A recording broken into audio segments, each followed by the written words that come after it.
Ladies and gentlemen, Miss Amor Coleta. Palakpakan po natin. Okay, good morning.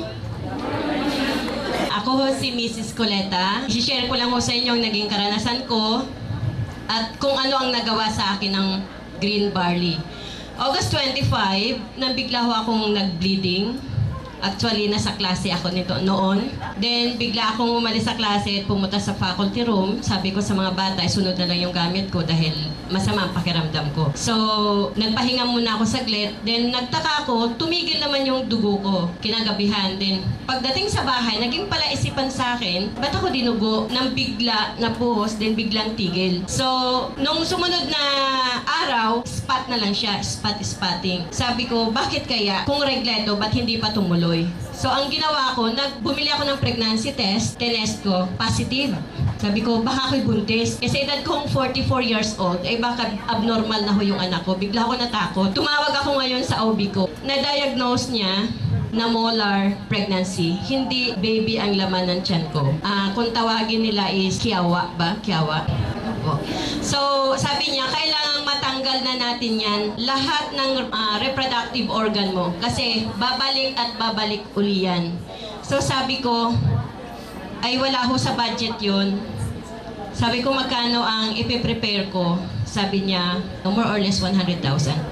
Sabi ko, wala pa akong pera, maghahanap pa ho ako ng mapaglolonan. Di ngayon, sabi ko, sige ho, Doc. Pero bago natin yan operahin, kailangan magpa-clearance muna tayo, laboratory, lahat. Sabi ko, yes, Doc. So, nang lumabas ho ang result nung aking beta-HCG, ang naging result ho ay 466,433.5, which is ang normal ho is 0 to 5 lang na HCG level. Yung sabi ni doktora, mag-prepare ka na ng 15 bags na dugo, madugo ang ating operasyon. Then, mag-prepare ka pa rin ng donors, baka kulangin. Tapos, sabi ko, Doc, kailan hong operasyon? Abay, kinabukasan ho, alas 12. Di sabi ko, confine ka na ngayong araw na to. Yes, Doc, magpe-prepare lang ako. Umuwi ako sa bahay, mag-i-impake ako. Bigla siyang tumawag, bandang 11 ng tanghali. Sabi niya sa akin, nasaan ka ba? Sabi ko, andito na ako sa bahay, nag-i-impake. Ako'y pupunta na ng hospital, magpapakonfine. Sabi niya, huwag ka nang tumuloy. Hinihintay ka ni Dr. Fortune sa Lasal Medical Center. Sabi ko, sino ho yun? Siya yung magaling na oncologist sa specialista sa case mo. So, in-endorse na kita doon. Hindi muna natin itutuloy ang operasyon. Kasi, baka madisgrasya daw ikaw habang ino-opera. Sabi ko, sige, pumunta ako kay Dr. Fortune. Pagdating ko doon, sabi ni Doktor, alam mo ba kung sinong humarang ng operasyon mo? Sabi ko, hindi ho, Dok. Ako yun. Bakit, Dok? Kasi pwedeng may mangyari sa'yo sa operating table na hindi kakayanin kasi masyadong madugo ang operasyon. Sabi ko, anong gagawin natin? Chemotherapy muna to shrink the tumor. That time, yung tiyan ko ho ay parang 7 months pregnant na ako. In 2 weeks time, lumubo ho ang tiyan ko.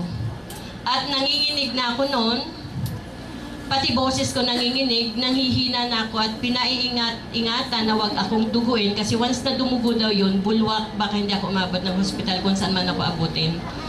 So sabi ko, kung chemotherapy, kailan ho ang umpisa? ASAP. Kung pwede ngayon, sabi ko, magkano? 26,000 per session. Sabi ko, may pera naman ako nang iniready that time para sa operasyon ko nga sana. Sabi ko, kung yun ang option na, yun ang pwede, sige, call ho ako, ngayon na. Nang araw na yun, nagpa-chemo ho agad ako. So, ang chemotherapy ho ay 5 days. Ang isang session, which is 26,000. Naubos ko ho yun, pero hindi ko pa kilala noon ang barley. Nung nalaman ho na diagnose na umuwi ako sa bahay na yun ay cancer, syempre maraming kamag-anak, kaibigan nagtatanong, kamusta? Sabi ko, it's cancer. Abay, ang balita ho ay mas mabilis pa kumalat din sa cancer na ako nga ay may cancer. So kaagad-agad, may nagdatingan ho na kung anong-anong food supplement sa bahay. Ito magaling to, magaling to, magaling. Kung sino yung pinakamagaling magpaliwanag, yun ang binili ko. So, ang sabi, 30 ml lang. Okay, litro ho yan. Alam nyo naman yun, di ba? Ang sabi nila hanggang 30 ml a day. Ang ginawa ko ho, lak-lak na. Sabi ko, yung 1 litro, kung maaari maubos ko within 5 days, ubusin ko na. Kasi gusto kong gumaling, mabilis. Yung 466,000, almost, na-round off natin is 500,000. Sabi ko, sana sa first session, tulungan natin na. Tutulungan yung chemotherapy, mga lahati man lang. So natapos ko yung first session, ay na-HCG uli ako, with the aid ng ibang mga supplements. Ang result ho ay 405,000. Nabawasan lang ho ng 60,000. Sabi ko, si doktor, natuwa. Nag-react daw ako doon sa chemotherapy, nabawasan. Ako ho'y hindi. Kasi gusto ko mga lahati agad. Sabi ko, wala naman palang epekto pa niyan. May nagdala ho sa akin ng barley. Sabi sa akin, sabi ng asawa ko, ano na naman yan? Sabi ko, magaling daw. Pinag-away-away mo na lahat ng gamot sa tiyan mo, baka magka-problema tayo. Actually, tinapon niya yung barley. Umalis siya. Hinanap ko ngayon kung nasaan. Isilyado naman, so ininom ko. Binasa ko muna yung leaflets. Puro mga nutrients yung nandun. Sabi ko, kailangan ko to. Kasi nanghihina na ako nung ako'y kinikemo, nakatapos na ako ng kemo Nanghina na ako noon. Actually, hindi na ako nakakalakad ng mabilis. Hindi na ako nakakaakyat sa bahay. Nandun lang ako sa baba. Tapos, ininom ko yon. Abay, nagtaka ako. Nakaakyat ako ng hanggang 3rd floor namin. Pagdating doon sa rooftop, naglaba-laba pa ako ng mga panty ko. Sabi, hindi ako napagod. Pag uwi ng asawa ko, kamusta? Sabi ko, okay naman. Malakas ang pakiramdam ko. Ininom ko yung barley. Sabi niya, anong pakiramdam? Okay naman. Naubos ko yun maghapon. Yung 1 bote. Pero hindi, sabi ni tatay kanina, half bottle sa umaga, half bottle sa hapon. Ako'y hindi. Unti-unti, mayat-maya. Naubos ko yun maghapon. The following day, naubos ko uli yun, yung 1 uli. Natapos ko yung 3, okay pakiramdam ko. Hindi ho pala ako nagpa-confine sa hospital. Ang chemotherapy, umuwi ako. So, nung 2nd session ko, with green barley, ang labas ng result ng HCG ko, yung 405,000, naging 157,000 na lang. So, sabi ko, ito ang gusto ko, yung mabilis. Sabi ni doktor, wow, ang galing. Anong sikreto mo? Sabi ko, wala lang. Tapos, kapag kinikemo kasi, di ba nilalaboratory yan? Ang aking home platelet tsaka hemoglobin is average, hindi lang ho normal, mataas ho. Kaya sabi ni doktor, normally, ang mga kinikemotherapy, babagsak lahat yun. Pero ako'y normal. So, pangatlong session, agad-agad tumawag na ako. Bilhan mo na ako ng 1 box. Kasi kako, umoki ang pakiramdam ko. Hindi ko naramdaman yung pagsusuka, yung panginginig na wala na, parang wala na akong sakit. Hindi ho ako nakalbo. At saka, hindi ho ako nahihilo. Hindi ako nangati. Hindi ko naramdaman yung unang side effects na nagkasingaw. Kasi ang kinikemo ho nagkakasingaw ang buong ngala-ngala. Lahat na, meron. Na hindi ka talaga makakakain. Kaya ang sabi ko, okay to. Tinuloy ko ho yung green barley. Pangatlong session ko ho, yung 157,000, naging 49,000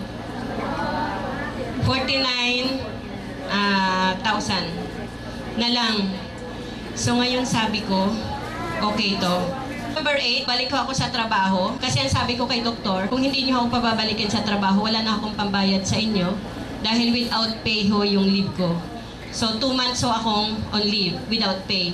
So ang ginawa ko, nagulat silang lahat sa akin, kabalik ako at parang wala daw akong sakit. Anong ginawa ko? Sabi ko, nagpa-chemo, buhay. Pero hindi ko sinasabi na ako'y nagbabarley. Nakita nila sa mesa ko, bakit ako may bote ng barley. Sabi ko, yun ang iniinom ko. Magaling daw yan. Narinig na daw, magaling daw yan, magaling. Oh, talagang magaling. Ganyan. Di Lunes ho yun, Martes, Miyerkules. Pagka-Webes ho, absent ako, November 11. Kasi dinuguho ako ng todo. Na ang dugo na yun, yun yung kinatatakutan ng doktor, nabubulwak nga daw, baka hindi ako abutin sa hospital. Pero nung time na yun, nag-decide ako sa sarili ko, come what may, hindi ako alis ng bahay. Hindi ako magpapadala sa hospital. Nasa pain ho ako noon, humihilab ang tiyan ko para ako manganganak, para ako nagli-labor. Umpisa, may pabugso-bugsong kilab, pero ang dugo ko ho ay oozing na. Ultimo ho bedsheet, hinila ko, pinasa ko, hindi kaya. Nakatatlong arenola ho na puno ako ng dugo, na itinapon. Nag-iiyakan ng mga anak ko at ang sabi, pumunta na kami sa ospital, sabi ko, manalangin kayo, wala kayong gagawin kundi manalangin. Nung bandang alas 4 na ng hapon, ang pain ko ho ay hindi ko na kaya kasi talagang masakit na, wala nang interval. Tuloy-tuloy na ang sakit. So ang ginawa ko na noon, ang akala ko talaga katapusan ko na. Sinapinan ko pa yung unan ko ng plastic dahil puro maduduguan. Lumuhod na ho ako doon, nanalangin ako. Sabi ko, baka ito na yung huli. Inihabilin ko na lahat, isinuko ko na lahat sa Panginoon Diyos. Then sabi ko, bahala ka na Ama. Nanalangin na ho ako at humingi ng tawad. Inihabilin ko mga anak ko. Nang nakuhoy nakaluhod, nagulat ako, ang tiyan ko ho'y lumamig. Para siyang pinahid ng yelo. Tapos biglang tigil ang pain, tigil din ho yung dugo. Ako'y hindi natapos na nananalangin, kundi ako'y nagtaka. Iba ho ang pakiramdam ko. Then ang nabanggit ko na lang ho ay salamat po. Nung tumayo ako, umupo ako sa arenola. Kusa hong lumabas ang tumor ko. Na 3/4 kilo ho ang bigat. Hindi ko siya matingnan dahil hindi ko rin alam kung totoo ba yung lumabas or what. Nilinis ko na lang yung sarili ko. Nagpalit ako ng diaper, nagpalit ako ng pajama. Yung anak ko sumilip, "Ma, ano ba? Nandiyan ang ambulansya sa baba." Sabi ko, "Tingnan mo nga yung arenola, may inilabas ako." Sabi ng anak ko, "Ano ito ma, baby?" Sabi ko, "Hindi ko alam kung ano yan." Tinawag na lang niya yung kapitbahay. "Tingnan niyo yung may lumabas kay mama." Di ngayon, punta naman yung kapitbahay ko. Sabi nila, "Ito na yung tumor mo." Sabi ko, "Yan na ba yun?" Saka ko naalaala na ang tiyan ko nga pala ay maliit na. Sabi ko, siguro nga, baka yan yung result na ang sabi nga nila ay lalabas gawa ng barley. Sa totoo lang, nung ako'y dinudugo, nakalimutan ko nga ako'y umiinom pala ng barley. Na noon nung nakita kami ni Ma'am Jo sa Jollibee, ang sabi niya sa akin noon, second session ko na noon ng chemotherapy. Sabi ni Ma'am Jo, "Ate, lalabas yan." Sa isip-isip ko, kalukuhan. Kasi ang sabi ng doktor, mawawala lang ito ay kapag inoperahan. Pero nung lumabas, nung time na yun, doon nga ako naniwala na lumabas nga yung tumor ko. Pero, of course, siguro yun gawa ng prayer, pananampalataya, kinasangkapan lang yung green barley. Yes!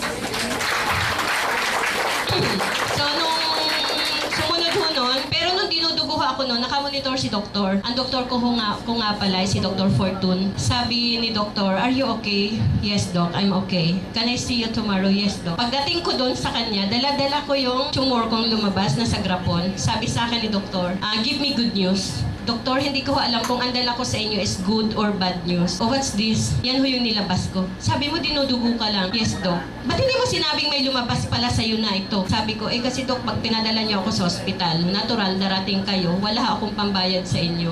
Ang professional fee niya, siya yung pinakamahal na doktor ho ng Lasal. So sabi ko, wala akong pambayad. So, mabuti at nakayanan mo. "Yes, doc." "Hindi ka hinimatay?" "Hindi." Doon nga ako nagtaka, doc nakaluhod ho ako ng diretso. Hindi ho ako nangalumpapay o kung ano pa man. Ang luhod ko ay diretso na ako'y nananalangin. Sabi ni doktor, "It's a miracle." "Ano ba yan, doc?" Sabi niya, "This is your tumor." "Talaga?" "Yes, this is it." Sabi ko, "Ay, salamat po." "Tingnan yung nagagawa ng prayer." Sabi niya, "Yes, doc. Totoo yun. Through prayer talaga. Tinulungan ako ng Diyos." Sabi niya, "Wala kang sekreto ha?" "Wala ho." Sabi ko kay doktor, kasi una, pinagtalunan na namin yung green barley. Kung ikaw day uminom niyan, ubusin mo na lang, huwag ka nang bumili uli. Yun ang sabi niya sa akin. Wala. Nung kinabukasan nun, kinemo pa niya ako. Tapos, pinabeta HCG. Ang resulto ay 3,000 pa mahigit. So, sabi ko, kung lumabas sa green barley yung tumor ko, abay mabisa nga. Subukan ko kaya barley lang, walang chemo. Kung bababa ang aking HCG level. Pero monitored pa rin ako every 3 weeks ng pagpa-HCG level. Yung naging 3,000 ho ay naging 49 na lang. 49. With barley lang yon, wala hong chemotherapy. Then, nag-gradually 16. Nung in-interview ho ako dito noon, 16 pa siya. Sumunod ay 12. And March 31 ho ang last kong pagpapa-beta HCG. That is less than 0.08. Cancer-free na ho ako ngayon. Yun ho ang nagawang malaki sa buhay ko ng barley.